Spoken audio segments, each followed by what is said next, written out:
Hello, good afternoon, and welcome to the POLITY live from KAFTAN television studios in Abuja, the nation's capital. The POLITY is a program that takes a deep dive into unfolding political events happening within Nigeria and many parts of the world. My name is Macauley Hunohashi. Welcoming all our esteemed viewers and our vibrant callers from around the world for joining the POLITY. So much is happening within the political firmament of Nigeria, and I have a special guest that will be joining me live in the studio. He is no other person than Obayomi Olukayode, PhD. He is a man of many parts. He is a political scientist. He is a political economist. He is a journalist in the making. Like I said, he is also a security expert. He is a complete Nigerian, a square peg that perfectly fits the square hole in Nigeria in an ideal society that we all pray and envisage in this country. Sir, Olukayode, PhD, thank you for joining me on the POLITY. Thanks for having me. Thank you very much, sir. Also joining us in the course of the show and is Comrade Igbotaku Nowinta, a social critic and human rights activist. He's joining us virtually from Benin. He's also wearing the second cap as the Executive Director, Nigerian Good Governance Research Center. Comrade Igbotaku, if you can hear me on Zoom, you are welcome onto the POLITY. While we're waiting for him to join us, let me start the conversation right here in the studio, and I would like to remind our viewers at this auspicious time that our telephone will be on the screen later in the course of the show. The producer is going to display it so that you can begin to call in to make the program conversational by sharing your opinion and comments with us on myriads of challenges confronting Nigeria in the political firmament. Doctor, let us kickstart this conversation by taking a look at something that is so phenomenal, that is a spectacle that is affecting all strata of life in the country. Amidst myriads of challenges confronting Nigeria, ranging from banditry to kidnappings to economic downturn, and let's start with the fuel, scarcity that has been, on in the country. Nigerians woke up and they were jolted by increase in the pump price of petroleum products. And you and I know, and every discerning mind knows in this country, that the consequential effect of that will be the rippling effects of everything. When you heard that news in the morning, day before yesterday, what ran through your mind? Yeah, thank you very much, my host. It's a very sensitive thing you have asked me, because I had a very terrible experience when I heard about the sudden increase while we were busy celebrating quietly the upcoming Dangote refinery to come and give us succor, maybe in form of reduced price of petroleum products. You just heard this story in the press that the price has increased phenomenally, not just a marginal increase. I was really down. I was sad that when are we going to get it right in this country? Can we really get it right anymore? You see, we really have to be very careful with the way things are managed in this country. The situation is so sensitive that we have to be very careful. And the ripple effect of this particular increase is going to be on almost everything, from transport to household chores, everything you are thinking about. The only product we have in this country that we are proud of is this oil product, the crude oil. And it is this crude oil that we continue to suffer day in, day out. There is no succor. Each day you hear news that makes you feel so sad that what is really happening? What has really gone wrong with our country? What has really gone wrong with our people? So it was really a very bad news that when I had this increase, because we have started thinking that things will start getting right with the upcoming Dangote refinery, but it has never been so. And it's one is so deep in this sadness that I just pray God will touch the heart of our leaders and things will start getting better. Now, reactions have continued to trail this sudden, price hike of the PMS, which include the major political opposition parties and even high-profile individuals in the country. And in particular, the PDP, the major opposition party, said it was a brutal assault on the sensibility of Nigerians. Do you share that view? Yeah, I share it, because you see, it looks like this government has a lot of guts, because we are just talking about the continued increase in the prices of foodstuffs, which is basic to every person in this country, especially the poor people. We are talking about increase in all rates, electricity rates, increase in everything, and we just came with this big bang with the petroleum product increase. It's very highly, to me, it's highly insensitive, and government needs to do something about it. Highly insensitive. You talked about the need for government to do something about it. Just yesterday, the Vice President, on the heels of the instruction from Mr. President, who is currently in China, the Vice President met with the National Security Advisor, the Group Managing Director of NNPCL, yes, Melekari, as well as the Minister of State for Petroleum Resources, Heneke Lokbobiri. And Nigerians were full of expectation that something could come out of it by way of a reduction in the pump of the commodity. And that's what everybody is expecting. Yeah. A reduction, a drastic reduction, or a reversal. Yes. And I bet what came out from that meeting, by way of consensus, they are talking about stabilizing the availability of the product. What do you think? It just shows the level, the level at which our leaders take the ordinary people. We are talking about reduction. We are talking about mitigating the sufferings of the people. You are talking about availability. If it's available and people cannot afford it, what are you talking about? Who among Nigerians, what percentage of this population can afford to buy petrol at 1,000 naira or beyond that they are proposing? And I'm sure this one they have done is not the end of it. There's probability that they will still continue to increase it. So who is going to where do we get the money to buy this product that you are talking about availability? To just be available there for the rich to buy, not for the ordinary people who are in the majority. So it's not the issue of availability, it's the issue of bringing down the price and subsidizing it. Even in advanced country, they do subsidize many things, especially the one that borders on the interest of the majority of the people. But here we are just talking about the few who are benefiting from us, and it's really unfortunate. Let's not talk about availability. Let it be available and at the right price that the people can afford. The ordinary people can go to the filling station and get what they want, and people can commute easily. So it's about bringing down the price to mitigate the sufferings of the people. Okay. Yes, sir. Dr. Obayomi, you have set the tone for the conversation. We will take a short break, and when we return, the conversation continues on KAFTAN Television live on the POLITY. Please stay with us. Don't go anywhere.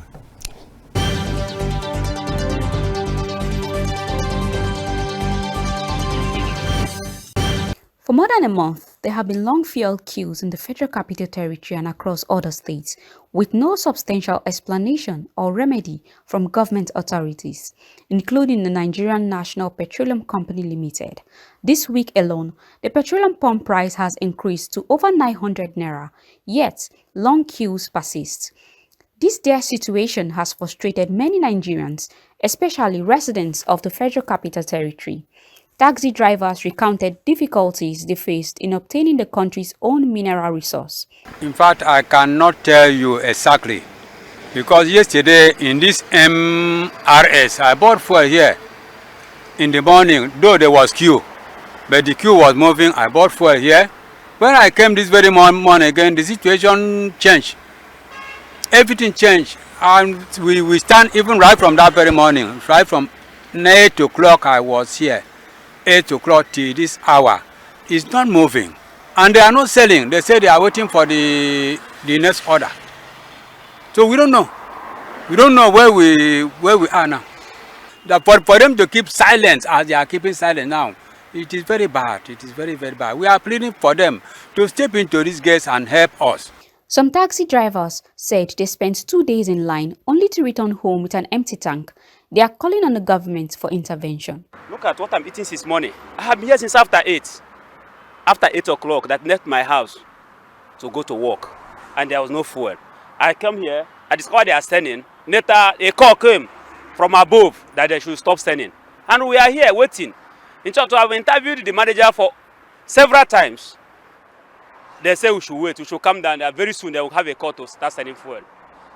Why government treating the masses like this? Why? Have we committed any crime being a Nigerian? I don't see any crime that the masses committed. But anyway, anyhow they want to treat the masses, we will still survive it. Because we have been surviving. God has been helping us. But these days, it has become so tough that we don't even know what to say again. The Nigerian National Petroleum Company Limited declared a 3 trillion naira profit last year, but in the current situation, they claimed financial constraints in supplying fuel. Some Nigerians are calling on President Tinubu to address the fuel scarcity crisis. Honestly, we find it very difficult. Almost every day we queue up for fuel, something we have abundantly in this country. I see no reason why we are suffering for it again. Yeah? The queue is too much. Since last week, we've been queuing up to get fuel. Even at the higher prices, we could not get the product. So we don't know what is happening. The question is that they said the price has gone up to 1,000 naira. They sold fuel to fuel cars in the mall. The moment they had the information, they stopped selling. In addition, the $20 billion Dangote refinery is still struggling to secure crude oil supply to start the production of PMS.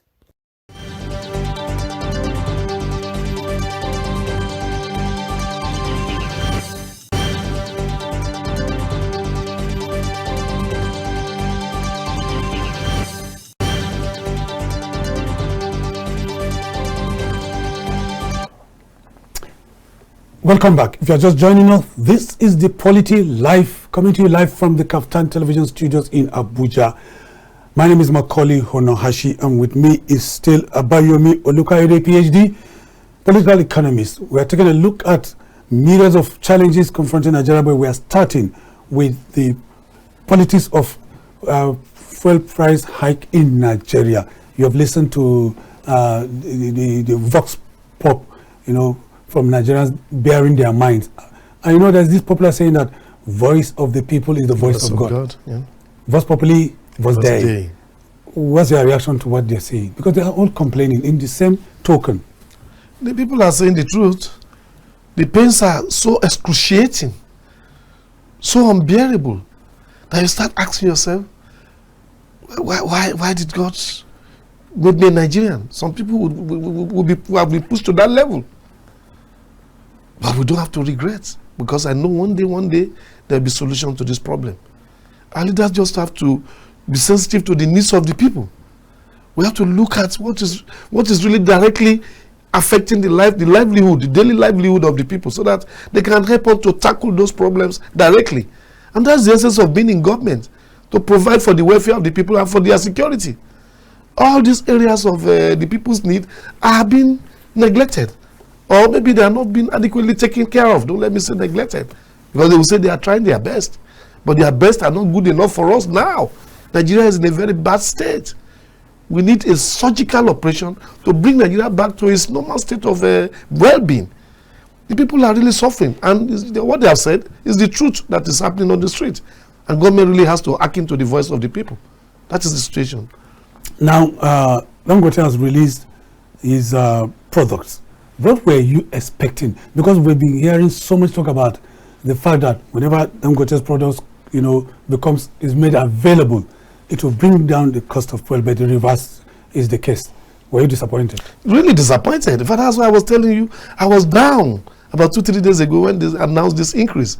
Because we've been celebrating quietly that by the time the Dangote fuel hits the Nigerian market, we start having some succors, we start having some relief in terms of price reduction or availability, because we have two problems. Now it's even high, it's not available. But when I had that increase announced by the government, I was sad that when are we going to get it right in this country? When? Is it going to be in our own lifetime? We're supposed to have positive development from this huge amount the man has invested in his refinery. But we are getting the opposite. What is really wrong with our country? Where did we get it wrong? What has really happened to this country? Because it doesn't happen like this in other climes, where you have things running normally. When things are done, it's supposed to bring positive results, but this one is not bringing any positive result. People have hijacked it. They say they want to monopolize the sale so that they can manipulate the price. So what's the essence of the man investing in this? So the masses have really lost hope in the activities of our leaders, and it's really unfortunate. Okay, viewers, our telephone number will be displayed on the screen by our producer. Please begin to use the phone number, call in so that you can participate by giving us your opinion and what you think can be done. Yes, the telephone number is right there on your screen. Please begin to call in so that you can make the program more interactive and conversational by joining us. Dr. Olukayode, let me ask you. It was announced that Dangote refinery was going to release products. In fact, the announcement came from Dangote himself that his products were going to be made available within 48 hours. And the following day, there was a jack-up of the pump price at all filling stations. Now, Dangote announced that, to the consternation of so many people that were listening to him, that the only off-taker available to get the product would be the NNPCL. And NNPCL, the PCL is a limited liability company that is supposed to be a private entity, even though government has a stake in it. Let me take this caller before I ask that question. Hello, good afternoon. This is the Polity live from KAFTAN Television. We lost the caller. Now, NNPC has remained like a regulator, and the only sole, off-taker to the Dangote refinery of the end product. After selling crude to Dangote will refine and then sell back to NNPCL. NNPCL in turn will sell it to marketers for it to reach the end users. It's so confusing as far as I'm concerned. What do you think? Very confusing, because you said you are operating an open market economy. You allow the forces of demand and supply to operate. Now you are hijacking the process. You have allowed demand to, they planned, I'm sure some of our officials in government, some of the government positions really wanted to frustrate Dangote. But unfortunately, it looks like the president intervened, and I think that's why they are not going through and the back door. Even beginning from the sale of crude. Yes. It had to take presidential fiat. Exactly, for that to be done. So they are not going to the back door. Why should they say Dangote cannot sell to the open market, to the marketers? Why should we go through the NNPCL again? It's just a way of hijacking the process and adding their own excessive cost into it for doing nothing. Dangote has finished his process, the process of production. You have given him the crude. Let him sell. You must have taken your crude. Let him sell directly to the people. But I think these people are really against the masses, the way I see these people operate. Whoever may be, I don't know whether private, whether in public offices, they are not really interested in making life comfortable for the people. Because why hijack that process again? Let Dangote sell to the market. It's a free economy kind of thing. Let him sell directly to the market. Let the marketers, the petroleum marketers, get from him directly and sell at the rate, instead of hijacking the process and maybe tactically adding to the cost of the landing cost of the fuel at filling stations. We really have to pray for this country, because I don't really know what is happening. Every time there's a ray of hope on the horizon for the masses, you find out that before it gets to the masses, the thing gets fizzled out. It fizzles out, and it becomes a hopeless system. And I pray God will help this country. Thank you. I say amen to that. Yes. Doctor, you are resorting to prayer already. Yeah, because he's becoming too hopeless. Day in, day out, you hear news that discourages you, that, can there be solution to our problem in this country? Some officials will just sit down somewhere, just manipulating, distorting and disarticulating the system. It's really worrisome. And God will help us, like I said. Thank you. What was your experience like since this announcement? In terms of, give me practical example. I'm going to use it now as an experience of a day in the life of an average Nigerian who is directly affected by this pump price hike. Yeah, my experience was very horrible. By the time they made that announcement, I was at home. I had it. My car tank was almost empty. So I started asking, where do I start from? I went to the filling station, long queues, and me, I cannot withstand it. Staying for hours, 3-4 hours to buy fuel. So I have to resort to buying little from the roadside. The agents on the roadside. The fuel POS, like I call them, the fuel POS, they're always on the roadside. Selling for those who want to make that money. Okay, let's take this caller. Okay. Good afternoon. This is the Polity Live from KAFTAN Television. Go ahead, please. Your name and where you're calling from. Hello, good afternoon. Good afternoon. We can hear you loud and clear. Mr. Joshua calling from Delta State. Mr. Joshua, you're a regular caller. Go ahead with your contribution. think the problem we had in this country is about selfishness. Our leaders don't have the followers at heart. They don't have us at mind. They're only interested in their own. That is why this country is suffering. Okay, Dangote has just promised to start up his own business. Few days to his operation, they increased the fuel pump price. Why did they increase it? What is the essence of that? That is to tell you that they have hidden agenda.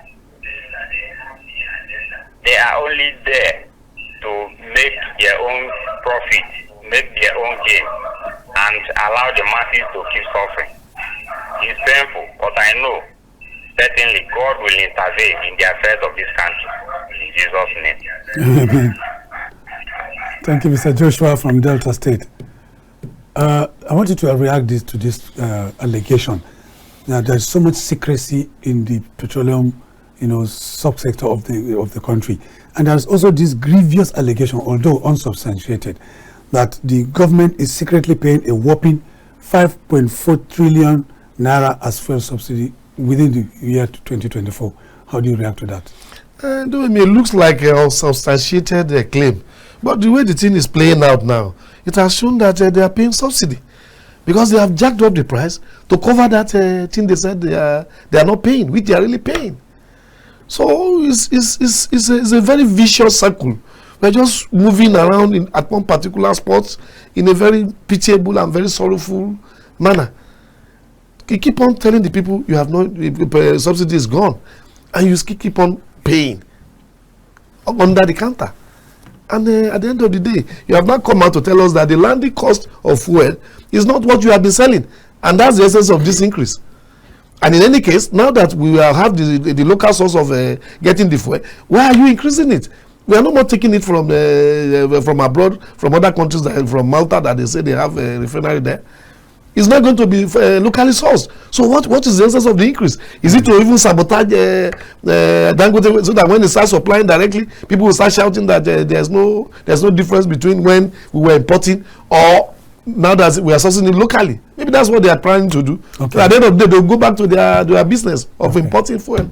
I don't know. Okay, let's say this. I can't just still understand the mathematics they are trying to do there. So much confusion, you must say. Yes. Well, let's take this caller. Hello, good afternoon. You're welcome to the POLITY on KAFTAN Television Live. Your name, please, and where Thank you very much. This is Amandama is calling from Imo State. Imo State. Amandama from Owerri, Imo State. Yeah, thank you. Does it mean that in a situation like this, there is nothing we the masses can do to salvage the situation? I think if all of us should come out and demonstrate and not leaving it to labor only, like we have different groups that can serve as pressure groups. We have NDA, we have that is Nigerian Medical Association, we have the Student Union, NAM, we have CAN, we have different organizations. Suppose we hit the street and demonstrate this against the ills of this government. Don't you think it will yield some results? Instead of looking at the situation as a helpless situation and hopeless situation, why should we leave the whole thing only to labor? Why can't we come out and demonstrate all of us to show our grievances? Because it's getting too much of this present government. Since I was born, I have not seen it like this, to be frank. This is Amma, and Amma is calling from Owerri in Imo State. Amma, thank you for your thoughts. We thank you for your perspective. Doctor, he talked about the need for Nigerians to come out on common ground to demonstrate against what he calls bad policy. I remember, with the benefit of hindsight, just recently, we've had Nigerians from across the length and breadth of this country came out, particularly it was galvanized by young people, to talk about hunger and express their their despondency and their trepidation against policies of government that exacerbated hunger. And the fallout of it is that about 200 young people were arrested. Yes. 10 have already been arraigned to court. And then, you know, the question here is not about the arraignment, but there was no solidarity, you know, demonstration against, you know, what government is perceived to be doing to those protesters that were arrested. Nobody has come out by way of solidarity to say, hey, what you are doing to these people is wrong. So how can they, you know, be encouraged to come out again to demonstrate against bad policy of government? The issue of demonstration or protest is our basic right in any democracy, and that cannot be taken away by any government. Those in government today were the leaders of protest in the past. They led protests and nobody hijacked their protests. Nobody really attacked them. Nobody arrested them. Nobody tried them. So they should allow the space to be free for people to ventilate their anger, their feelings. Because if you bottle up this feeling for too long, by the time it boomerangs, everybody may be consumed. Okay, let's take this caller. Go ahead. Everybody may be consumed. Yeah, everybody may be consumed. That's a very, very strong fear. We're not praying for it, because you see, when you keep on taking the people for granted, thinking what would they do? They are Nigerians, that once you shoot one or two of them, everybody will run away. You know, fella said it, that because I don't want to die, mama, no one quench, mama day for house, baba day for house. That's why they oppress us in this country. Until the masses stand up firmly to face the tyranny of the oppressors. That is the time we'll be able to set things right in this country. Okay. Our leaders have been taking us for granted. Thanks, sir. Hello, good afternoon. You're on to Matters Arising live from KAFTAN Television Studios in Abuja. Go ahead. Your name, sir? I'm Mohammed Jibril. Mohammed Jibril, could you raise your voice a bit so that you can be more audible? I'm Mohammed Jibril, calling you from Niger State. Okay, Mohammed Jibril from Niger State. Go ahead with your contribution. I enjoy your program. Thank you. We appreciate you. And things that my uncle or my daddy was saying, that staying by your side, was saying that it's because he's not in any political office, or he may be a civil servant like us. If not, he can't appear in that scheme and say all that he has ability to speak out. Because if he do, the next thing, these people, they will look after you and they will do something wrong to you. If he's in a big position, before you know, you'll serve him a bit later. Why did you go and talk about us? So, sir, this issue of economic, everything, for something, they are just killing us. They are already killing us, which our brothers say the only solution is prayer. Prayer is the only solution for this country. And I see, you see, if you can remember, I don't know, my daddy beside you is a civil servant. I'm a civil servant. He's not a civil servant. Okay, sir. He's a concerned Nigerian, he's a patriotic Nigerian, and I know his pedigree. That is good. It's only patriotic Nigeria can do what he's doing there. Exactly. You cannot call a minister to come and sit there and talk as he's talking. You cannot call a governor to come and speak out like this. Senator, rep, even a councillor. So, sir, what I'm trying to come up with here, this country, the only thing we need is prayer. That is one. And what I can try to come with about is last time, since March, April, as a civil servant, they always increase everything in this country. Everything. I think you can understand everything. And now, a civil servant is collecting salary since 2023. Up to now, no one single naira has added to his salary. And no single kobo was given by any individual. In my own state, there are people that are waiting for pension. Pension they want to take. Some of them, they have already died. And they were dying whereby our state executives are sharing money to themselves to try to make sure they enjoy their political promises. Now, in fact, if we want to say this, we can't stop saying, we can't live here with the same things that our mind, because this country has turned to upside, it's now turning upside down. When I have a car, when I see the situation of this country has turned to something from the one where I heard that they they increased the fuel price. First day, I sold my car because I know say this country will never repair again. Buhari caused this problem for the Nigerians. First of my children now they don't know anything about kerosene. If they I call one of them, do you know kerosene? So you don't know kerosene because it's the first person that takes the subsidy of the kerosene out of the country. Then you go to gas, you go to diesel. It's only one. This man call himself a president now. Come and do, and now and that's the last hope for Nigeria. Thank you. That is the last hope for Nigeria. Now this man came and do the thing that he don't supposed to do, and now Nigerians they remember that the problem comes not from him; it starts from somewhere. So what goes around must come around. Our problem in this country is prayer. If, as my uncle was saying that if they do the protest, it will become something. Let people, yes, everybody has voice of, there's a freedom of speech, but in this country now, there are the same people that sponsor people to go and protest so that government will bring out. How much they bring out for the last protest? They say 6 billion naira was bring out for the protest so that and this money was disbursed, and now our brothers are in prison. Okay, thank you, Jibril. Jibril concluded by saying all we need now is prayer. But I know that Nigeria is a country of prayer, and in contrast to other developed countries that we know today, we run to those places. Our leaders run to those countries that have developed, and they achieved those feats not through prayers. America did not go to moon by prayer and fasting. It's through diligence, through science, through research. China is what it is today, not to prayer and fasting. So also Dubai, that we all run there, our politicians and leaders, sleaze, public funds, go and buy property there and remain there. Those countries develop not through prayer and fasting, but through diligence, through hard work, through vision. So what's your reaction to what you said?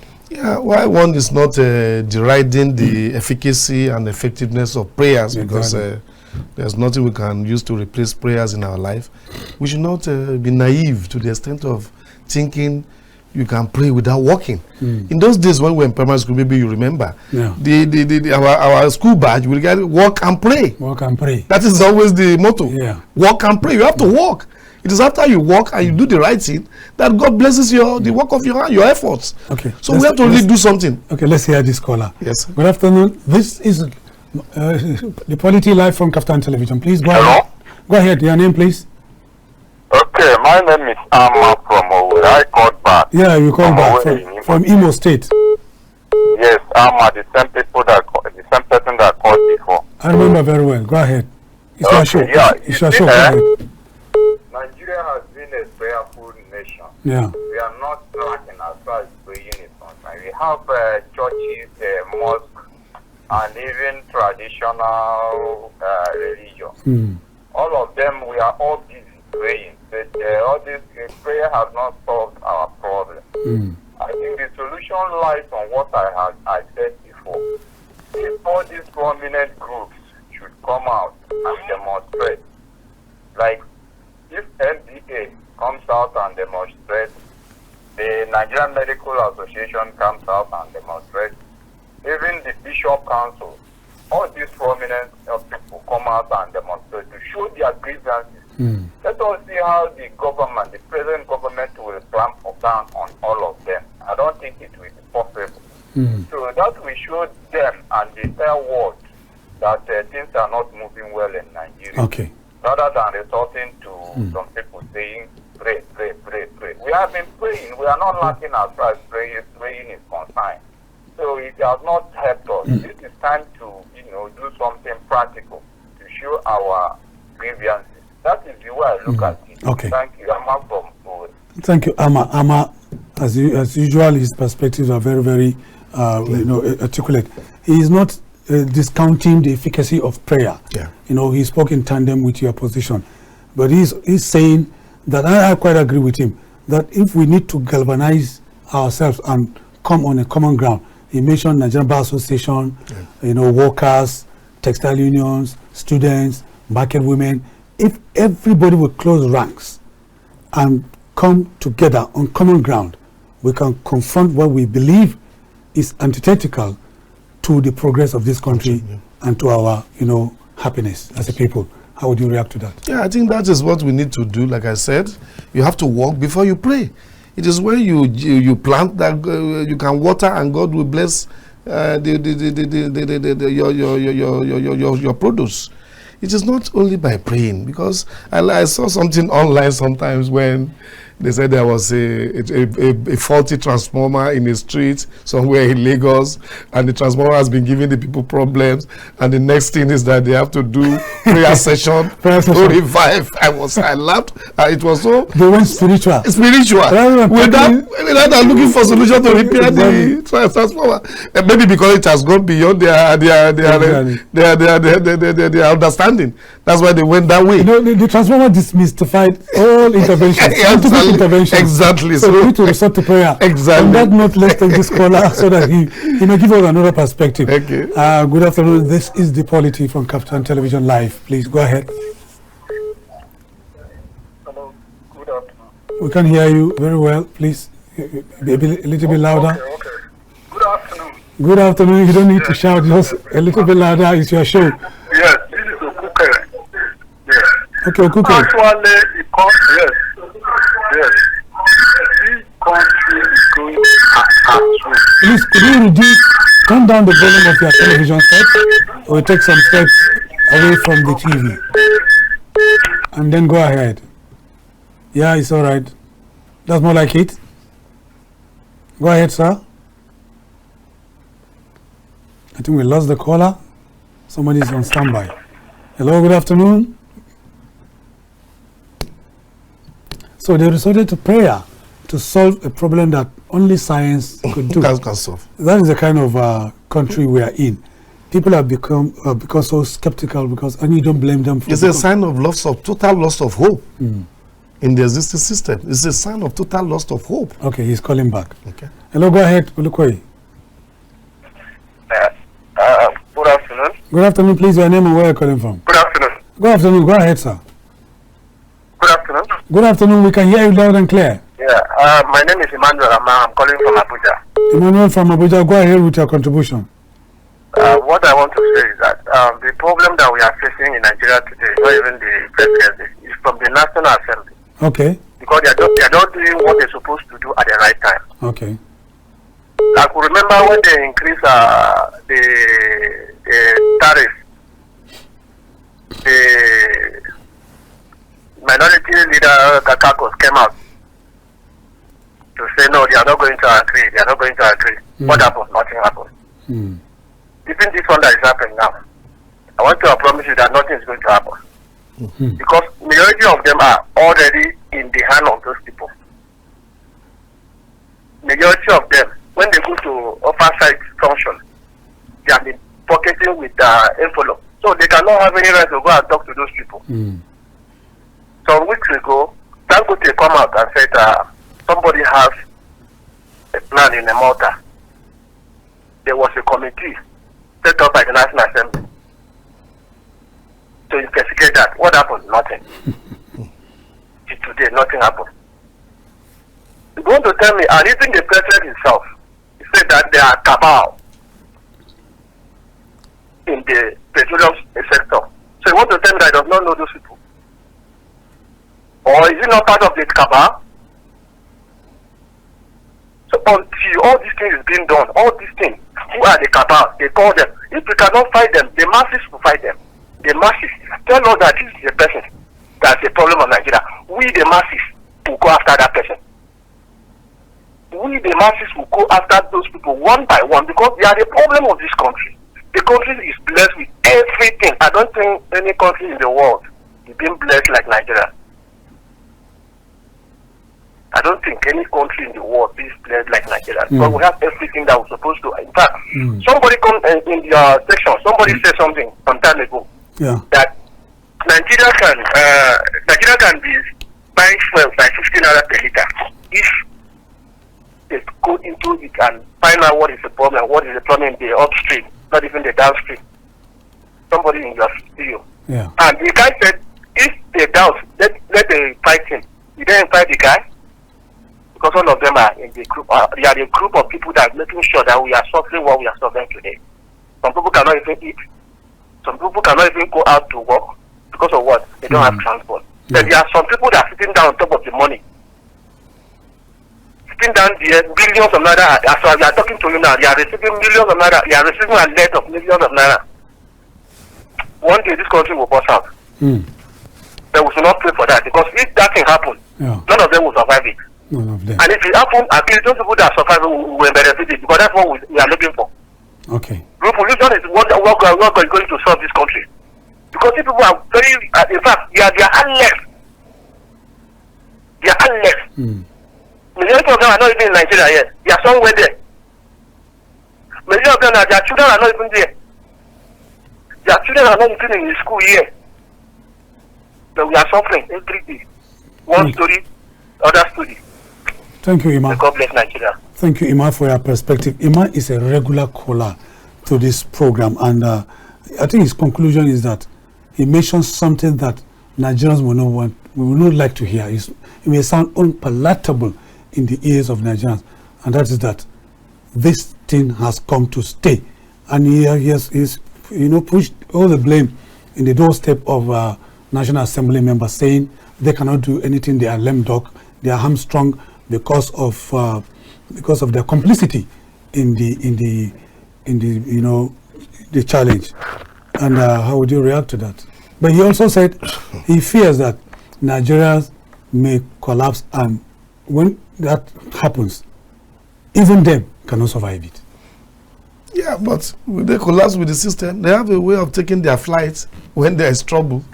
You know, in other countries where we have problems in the developing world, these people have their own safety alternatives. But in any case, we are not praying for us to collapse. Nobody prays for that. Yeah. Yes, we pray for us to survive this wahala we are going through. We shall remain here, keep talking, and salvation until we get the right. Exactly. So, but for the National Assembly, you look at the caliber of men that are elected, quote and unquote, because they were not really elected. Some of them really hijacked the process. Like, that is the in thing now. It is not your popularity that matters, but the deepness of your pockets that matters in elections in our country. And until we keep on looking for ways to change that, we are going to continue to have the caliber of men we have there. People who are ready to do whatever they want to do in their own personal interest. They will say they are sitting they are sitting around discussing the progress of the country. But what do we get at the end of the day? If they say they want to do public hearing on some of these issues, we don't get results. We don't get the final outcome of whatever inquiry they are making that will benefit the ordinary people on the street. So are they really for the people? And somebody who bought people to get into the National Assembly, we want to recoup his money. So they are always looking for a way to recoup the money they spend during the election. And we Nigerians too, we have to be careful the way we take money from these people. Because those who are outside government today, those who are outside the National Assembly today, when they are there tomorrow, what do you do when you get there? So the problem is, to me, is with the ordinary people. Those who are not in government today will be criticizing government. By the time they get there, they start doing their own. So where is the problem? It is from the followership that will get the leadership. So the followership we should re-examine ourselves. What am I doing in my own locality? What am I doing in my places or in my own place of work? What am I doing in my area? What am I doing in my community association? What am I doing in my church association? These are the things that will help us have a kind of renaissance, a kind of re-examining ourselves, so that when we have opportunity of being in public office, we will do it right, we'll get it right. It is not for us to be condemning our leaders alone. The followership has its own problem. Because it is the followers of today that become leaders of tomorrow. What do you get what do you do when you get there? So those in the National Assembly, they are just people who are outside the National Assembly, outside government yesterday. They are there today perpetrating what the other people did at a very terrible level. So we have to really examine ourselves. That's what I'm saying. The ordinary Nigerians, we have to examine ourselves so that when we have opportunity, we can do the right thing. It is from the people that will get the quality of our leadership. And that's the only way we can do it. Okay. We're going to take a short break, and when we return, we're going to shift gears to River State and take a look at the crisis that has snowballed into elders of River State calling for the arrest of the current Minister of the Federal Capital Territory, former Governor NIGCOMSAT. That will be after this break. Please don't go anywhere. Stay with us.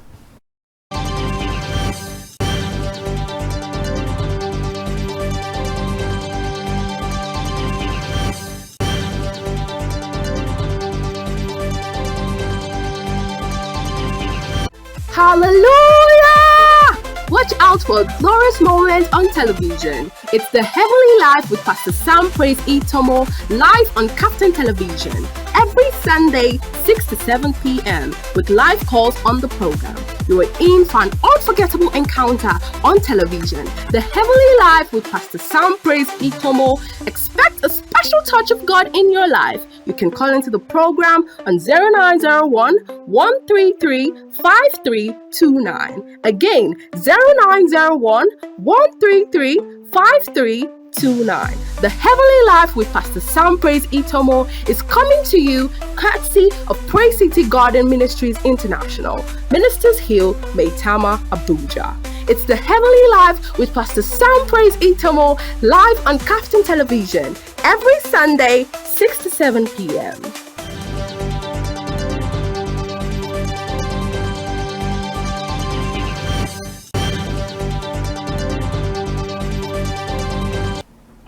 You're welcome back. If you are just joining us, this is the Polity coming to you live from the KAFTAN Television Studios in Abuja.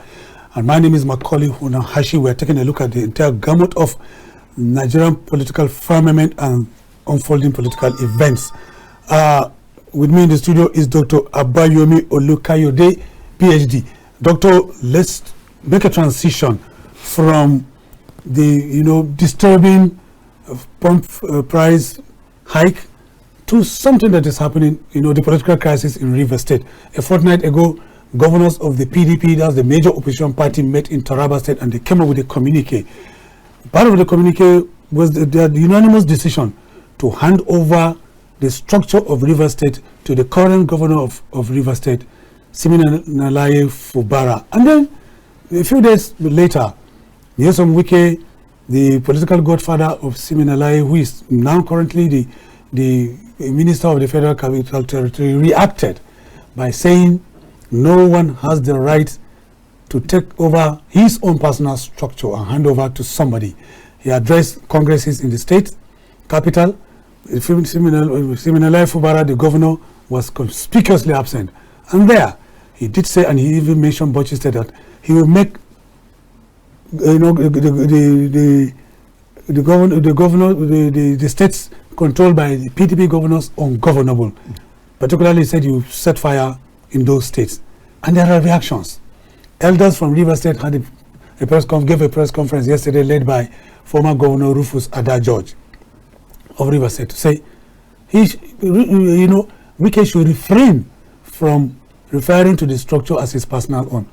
Before then, elder statesman, the leader of PANDEF, Edwin Clark, yes, also called for the arrest of former Governor Wike and current Minister of the Federal Capital Territory. What's reaction to all, that is happening in River State? Yeah, the political contestations in River State is just a reflection of how troubled the Nigerian state is. It's a subnational in the nation, in the Nigerian nation, and you see the overriding effect of individuals over system, personalities over systems. Because you have been fortunate to be the governor of a state for 2 terms, one now has this perception that the state belongs to you. You are talking about structure, human beings. Are you God to be thinking human beings are your structures, that you own them? Can you create a soul? You see, when they talk about structure, because we are talking about human beings, it's not just the ordinary drawing structure. They are talking about human beings that they use to execute violence during election. So it's like when they talk of structures, the thing makes me feel that these people are playing God. They are really playing God. If some people have been loyal to you because you are in government today, and must they be continuously loyal to you to the end of their lives? You have done your bit. You have contributed positively to the development of that state by your own estimation, and it's left for other people to assess you. Why not lead the man, even if you are the one that made somebody made you? I've heard stories of the former governor Ike, the minister now, talking about how Odili, Dr. Peter Odili helped him when they went to deny him a slot for the local government election. Okay. I've heard him say it several times. All your thoughts there, Doctor. Yes, sir. It's getting interesting, but let's take this caller. Good afternoon. This is Emmanuel Ramal is calling. Okay, I know. I can see. Yeah, you are coming back again. Go ahead with your perspective. The issue of Wike. Yes. I think Wike is the selfish politician that I've ever met in my life. Somebody was there 8 years. The same structure that the person used and offered to you. And you was here 8 years. When you left, what are you supposed to do? Supposed to hand over that structure to somebody else. According to the constitution of the PDP, as they said, the leader of the party is supposed to be the governor of the state. That's right. So why we get talking about structure every time? Because of the interest of 2027. What I want the Nigerians to do, all this constitution, at least one single tenure should be the best. At least we'll solve if not 40 or 50% of this problem that we have. If Nigeria will have a single tenure, if it's 8 years or 6 years tenure, as soon as you are done with your tenure, you are gone. Then they look at another person. Okay. I think this will solve at least 30 or 40% of this problem that we are having. Thank you. Because all these things that you are seeing happening now is because of 2027. Because we want to be in a government after 2027. Okay. So without that structure, Wike will not be there. So you must do anything possible. We can even kill to make sure that it's there. You say he's going to set fire in other states, and somebody says such a thing, and nobody, not even a commissioner for police in the state, make any statement on that. Even the IG does not make any statement on that. Want to tell me that if it is ordinary PDP, other any opposition party person, for example, AFCA or PDP, without a symbol of the logo of APC, because Mujena is a PDP APC. Yeah. So if another person would do that, do you think that they will allow that person to survive? Okay.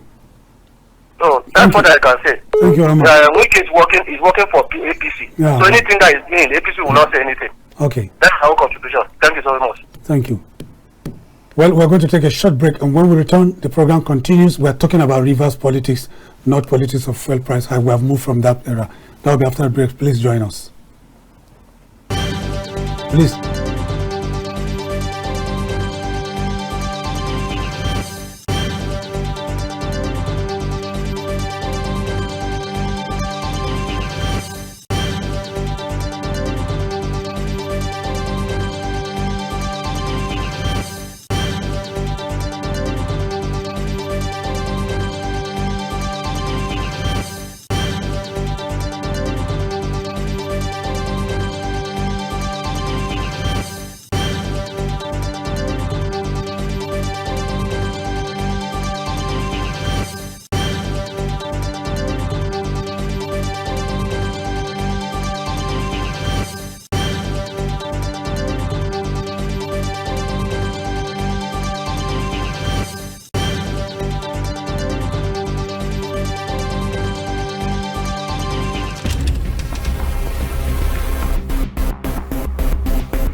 In the beginning, God created a beautiful world.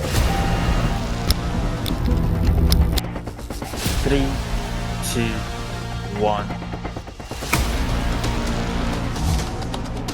Action. And that's why, at KAFTAN Television, we imagine a beautiful world.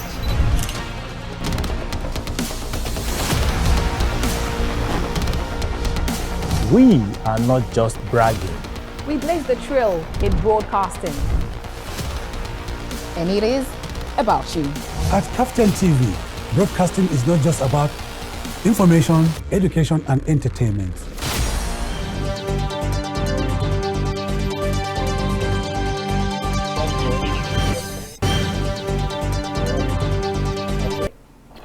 You're welcome back. If you are just joining us, this is the Polity live from KAFTAN Television Studios, coming to you, from Abuja Studios.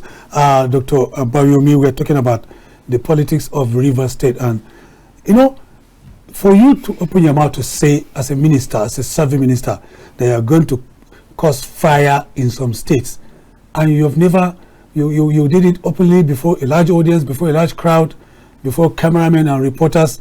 Is that reasonable? Highly reasonable. Highly reasonable. And when someone who is in a position of authority, public office like that, makes such inflammatory statements, they should be called to order. It can lead to a lot of crisis and violence in the system.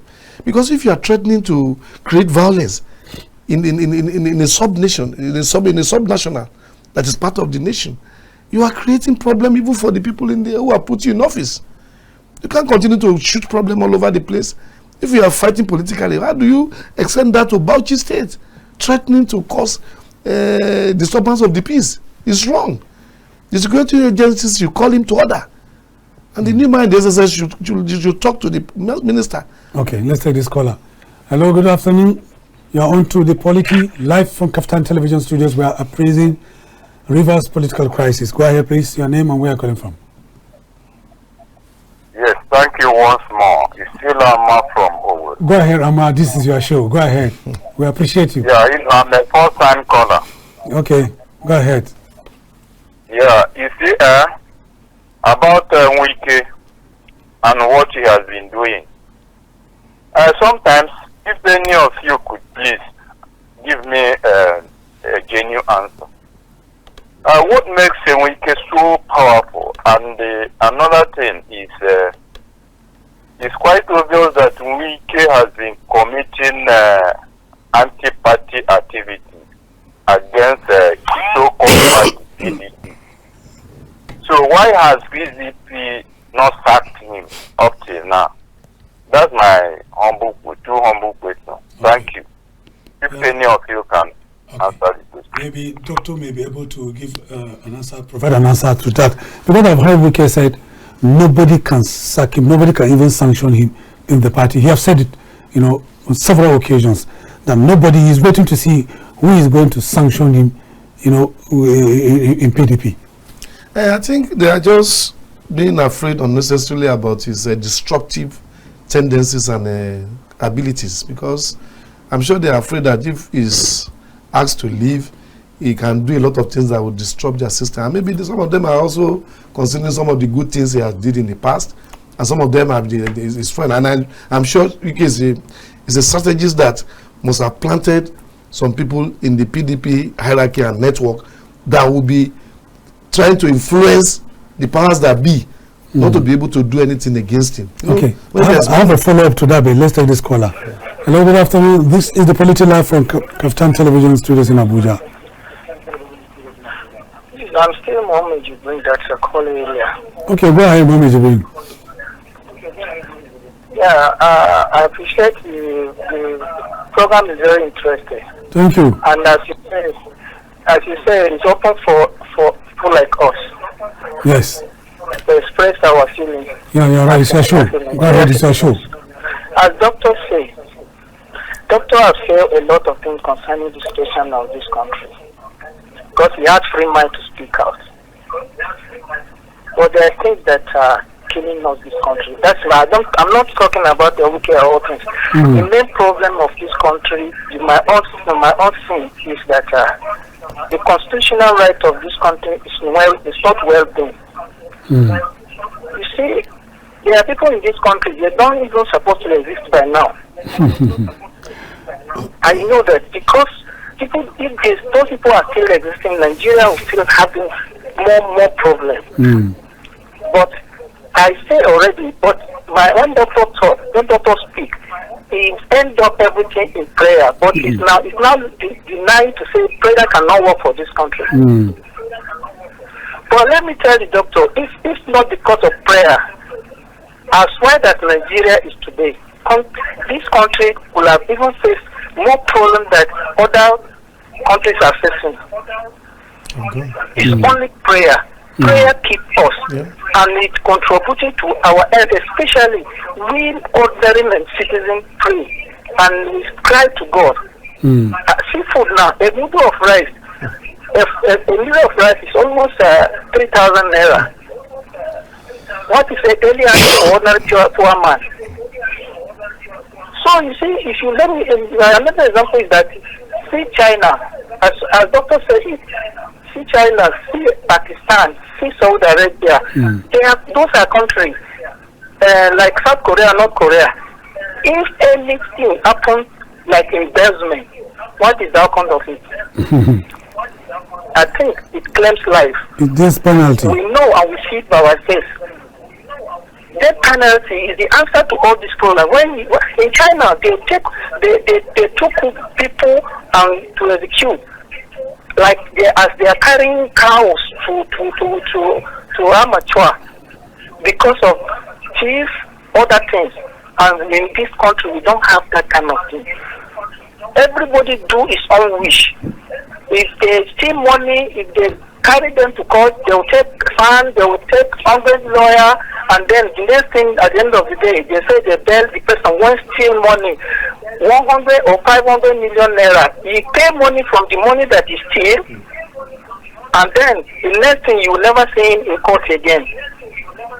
Even person as the AFCC chairman and other things, nobody care. They just go there and take it as a national cake. If they steal money, at the end of the day, they'll travel out, they'll do the best thing. So, sir, what I'm trying to come, if Nigerian constitution will be amended, that anybody that steals who should be prosecuted accordingly, Nigeria will not remain like this. Thank you very much. Thank you very much, Jibrin. Jibrin digressed a little bit, but he made so much, valid points, and he also alluded to your position that you earlier alluded to the fact that you cannot discount the efficacy and effectiveness of prayer, but what matters is work and then prayer. It's only when you work that God will bless what you have done. Let me ask you this pointed question. We all know, Minister Nyesom Wike. We know him as outspoken, as someone who exudes fearlessness, and he says his mind, and he does not run away from fight, politically speaking. Let me ask you, with all these antecedents that we know about Wike, is he an asset to be the PDP or a liability? He's been a big liability. Not an asset, but you earlier mentioned that no, before they may be afraid of him this is because of what he has done. Yes, it's a dynamic, it's an ongoing thing. You see, when you overstay your presence on the you're welcome on the world stage, you tend to lose your value. It was very valuable sustaining the PDP at that time, but now it has become a serious, I'm sorry to say, a serious public nuisance. Okay, thank you. Let's take this caller. Good afternoon. This is the Polity Live from KAFTAN Television. Your name, please, and where you're calling from. Yeah, good evening, the two gentlemen in the studio. Who? Okay. I say good evening, gentlemen. Oh, thank you. You're welcome. Yeah, you are speaking to Ali Umar Shamaki from Akwanga, Nasarawa State. Ali Umar Shamaki, Akwanga, Nasarawa State. Go ahead with your contribution. Yeah, issue of river politics. You see, at times, people, they should always do something and watch back. What goes around comes around. Yeah. And the issue of godfatherism is the problem in politics as far as Nigeria is concerned. That is why we always want this thing should shy or stay away. We should know that when he was governor in Rivers for 8 years, he stopped annexing for not entering Rivers. So, what he has done is, he's going to help, because actually people knew that he was one that brought Subara. But that should not be a yardstick that he wants to tell Subara what to do. You should allow Subara to control Rivers the way he also control, because I remember when he was governor, he refused to listen to the traditional rulers in that Rivers state. So please, we should allow Rivers to be governed by Subara. Otherwise, this crisis will continue on. But There shouldn't be certain conviction in PDP because when he's anti-party to me, don't say that. So PDP should take drastic action on Wiki. So this is what I say. Thank you very much. Thank you very much, Shamaki from Nasarawa State. He has raised valid points that PDP should take drastic measures against Wiki, but that doesn't seem to be happening. It's just because of this of his disruptive abilities. But nobody is indispensable in this world. We have had stories in this country. I'm sure during Abacha they said he's the only one that can transmutate into the civilian leader. I know everybody was saying at the stage all the parties were gunning up for him as the presidential candidate. At the end of the day, God took his decision. Nobody is indispensable in this world. And these people should start looking at themselves as if they are God. They should stop playing God. They are not, and they can never be. But God gives you a very long rope for you to draw. Do you see 2027 playing out here? Yeah, that's what they are all gunning for relevance, to deliver their constituency so that they can continue to have relevance in the system. So that's why there's so much talk about. Yes, they don't care about structure. Yes, structure. Yes, the structure for what? Structure to perpetrate fraud, structure to perpetrate continuity in office. Will you be there forever? You can never be there. Some people were there years ago, but they are gone. There are a lot of Nigerians that I don't even hear about them anymore. You start asking yourself, are they still alive? They are alive. God has confined them to that place of irrelevance. They have gone into oblivion. Yes, exactly. So people will know that we are growing every day, and we should take precaution in the way we talk in the public, the way we react in the public. We should not play God. Some of these people play God, and it annoys me. Intervention by elders, like Rufus Adajot, even though it's better late than never. But do you see it? Too little, too late? Maybe we cannot say it's too late, but will the man listen? Does he have regard for anybody? Even Odili that he said made him politically, they are falling out with themselves. He said in public that it was Odili that made him politically. Yeah, yes. The Jonathan wives that we watch online on social media that took him to Odili and handed him over so that they can make him governor. I watched that film or that clip that handed him over to Odili to make him governor. In those days, Mrs. Jonathan, they don't really have regard for any of them. The man has to take it easy. Let him take it easy. We are ordinary mortals. We are human beings. We cannot be playing God as if you be abusing this, fighting with this. When I found that he had problem with Odili, I was really shocked, because that used to be like his godfather, because he was full of praise for the man. He did many things for the man. He did many things for the wife to honor them, that they made him politically. If somebody has made you and you have made somebody, what is the big deal? Odili never intervened in his government. He would never allow it when he was a governor for 8 years.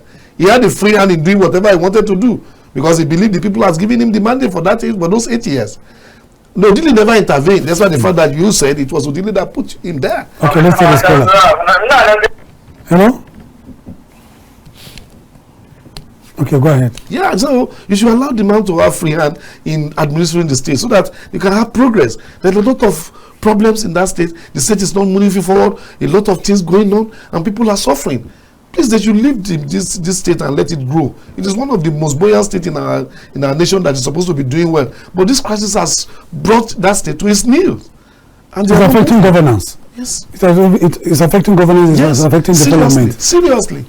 The man cannot do anything. Whatever he's doing is just doing it with caution. No assembly of 4 men, operating assembly of 4 or 3 men. The other people are against him.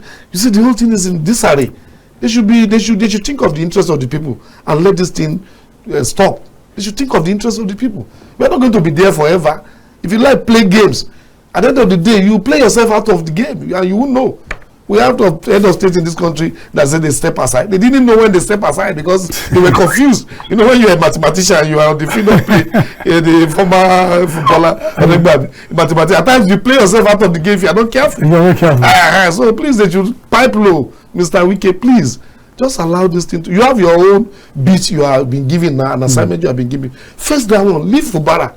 You have tried your best for him. If you think you have helped him, God will reward you, and He has rewarded you.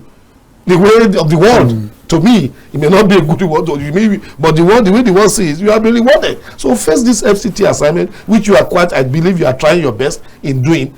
Let this man to do this. You have done your best, and let life continue, and let the people have peace, please. That's my appeal to the honorable minister. Well, there seem to be people who live above board in Nigeria. If someone will be arrested, or a young man will be arrested for expressing the fact that he is hungry, and then there are policies that you are churning out, to make life, in parentheses, better for him. And he feels those policies are not working for him, in tandem with what you intend, to achieve. And then he gets arrested. And then he's taken to court. But there is a politician who threatens to burn down states, and he's not being arrested. What does that tell you about the kind of country we're in? It's a miscarriage of justice, nothing more. Serious miscarriage of justice. The justice system in our country does not appropriate penalties in good portion to those who are involved. What Wike has said is highly treasonable. Seriously treasonable. And he should be cautioned. Maybe you won't say they should arrest him because he's a minister. He's in the. He doesn't have immunity. He doesn't have immunity. But there's artificial immunity. The one that is the one we can't see. The one cannot see, but very potent and effective. So let's take this call out. Okay. Hello, good afternoon. This is the Polity Live from KAFTAN Television Studios. Please go ahead. Your name and where you're calling from. Hello, good afternoon. My name is Abubakar Bello. I'm calling from Kebbi State. Kebbi State, Abubakar Bello, go ahead, please. It's your show. Actually, yes, what Wike is doing is totally wrong. At least he was once a governor, he knows the power of a governor, and he can't be threatening a governor. And he can't be threatening PDP governor, saying that whoever supports Fubara, he will set his state on fire, which is very, very wrong. And a mature politician, an experienced politician, it's very wrong for him to say that. That is why Sir Edwin Clark has said the whole truth. In fact, he petitioned the IG, which IG is supposed to take immediate action for such threat. So we just should allow peace to reign in River State. Okay. We should allow peace to reign. Okay. That's my contribution. Abubakar Bello, before you hang on, let me ask you a question. You called at the right time, at the time we are supposed to change topic to banditry in your region. That is the northwest region. Only recently, before I come back to the studio to ask Dr. Obayomi, let me ask you, how did you receive the news, from the directive from federal government for the Minister of State for Defense, Bello Macauley, to relocate, with the service chiefs led by the Chief of Defense Staff to Sokoto State, where you have the 8th Division of the Nigerian Army? How did you receive the news? Well, the news seems like it has been politicized. When it comes to security, when the federal government gives them a marching order, they are not supposed to publicize it. Thank you. They are just supposed to come to Sokoto secretly. They must tell them, which means you are informing the bandits that you are coming. They should run away. Why must you publicize it? It's a security situation. You don't have to go on public. Just give secret directives. That's all. So we are just praying to God. May God heal us out of this situation. Thank you, Abubakar. Thank you, Abubakar Bello. Thank you. From Kebbi State.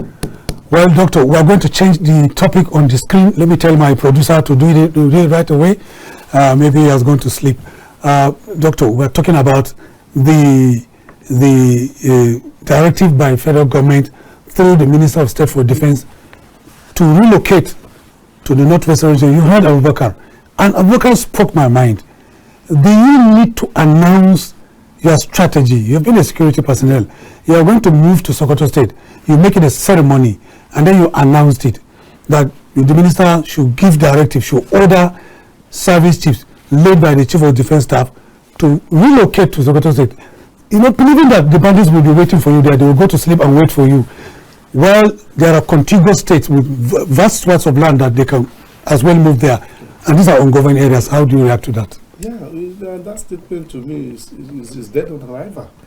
Because you can't be exposing your strategies and your operational maneuvering to the enemy on the pages of newspapers or in the social media or in the media. These things ought to be taken secretly. And it has just told you the level of degeneration in our security system. that people don't take. There are some traditions that you take so much, like just in journalism, there are some secret traditions that you observe. Yeah. And people don't observe it because the people in the military got there through godfatherism most of the time. Who you know, not professionals who really have interest in this job. They're not supposed to let out their strategy to the hope. They've been doing that for long. When Buhari came, he said all service chiefs will relocate to the northeast. All of them there. But some did not even go. Do you know that time? Some did not go. Do you know when I heard about that directive? To me, it was laughable. Yes, I'm not a security personnel, but I've read a lot of books. I'm a journalist. I've covered the military, you know, with the largest television network in Africa, and I know that. You know, that you don't announce some of your strategies. Even all your strategies don't announce. By surprise. Exactly. Surprise is a major thing in the military operations. Because if you don't create surprise, the man knows your plan, he will counter you, and you will not achieve whatever you want to achieve in that operation. Okay, let's take this caller. Good afternoon. This is the Polity Live from KAFTAN Television. Please go ahead. Good afternoon. Good afternoon. Go ahead, sir. I am Zachary from Niger State, calling from Mina. Okay, Zax, go ahead, Zax.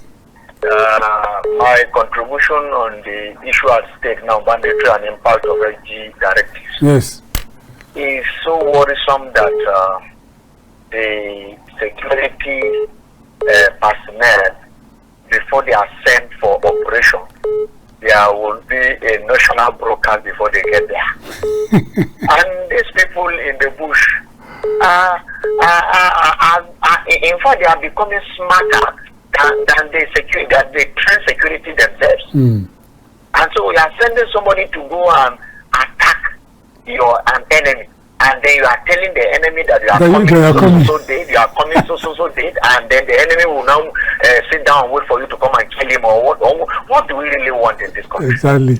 It's worrisome and disheartening. Yeah. It's very painful that illiterate, these Fulani boys, small boys that have not gone to school, will always be laying ambush for our well-trained army just because the intelligence gathering is very poor. Very poor.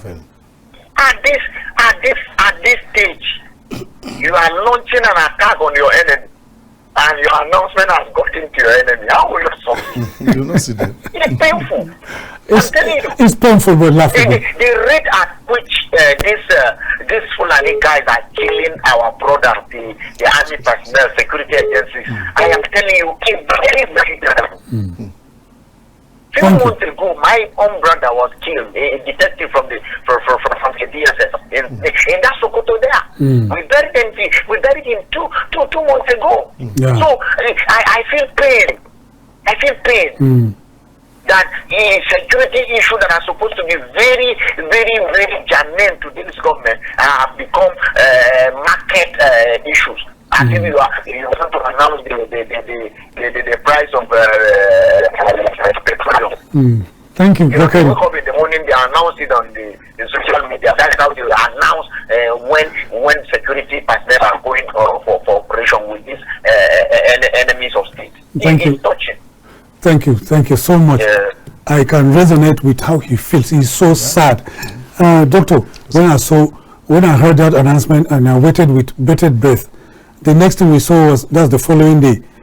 You know, the Minister of State was well kitted up, in a fitted camouflage with a face cap. There was a ceremony. He inspected a guard of honor.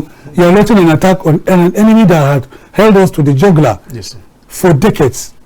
And then there was a ceremony. I just couldn't but help, I couldn't help but to chuckle.